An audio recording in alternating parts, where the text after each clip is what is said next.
हरिः ॐ व्यङ्कटेशो वासुदेवो प्रद्युम्नो मितविक्रमः सङ्कर्षणो निरुद्धश्च शेषाद्रिपतिरेव च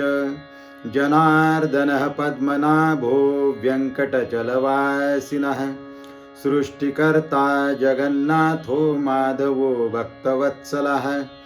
गोविन्दो गोपतिः कृष्णः केशवो गरुडध्वजः वराहो वामनश्चैव नारायण अधोक्षजः श्रीधरः पुण्डरीकाक्षः सर्वदेवस्तुतो हरिः श्रीनृसिंहो महासिंहः सूत्रकारः पुरातनः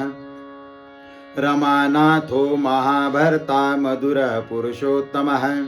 चोलपुत्रप्रियः शान्तो ब्रह्मादीनां वरप्रदः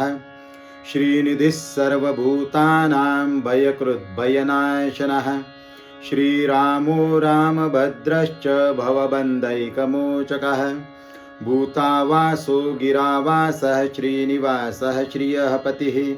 अच्युतानन्तगोविन्द विष्णुर्वेङ्कटनायकः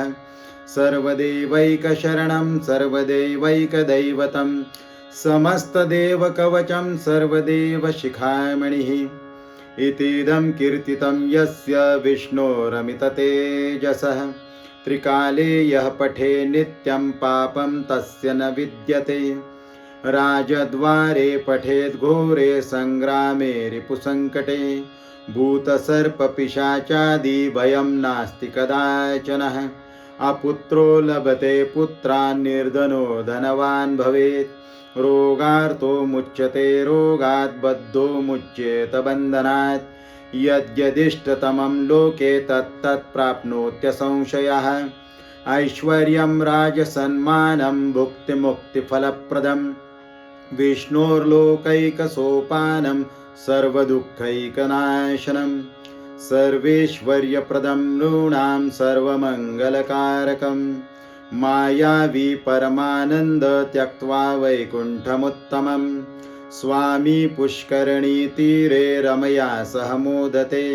कल्याणाद्भुतगात्राय कामितार्थप्रदायिने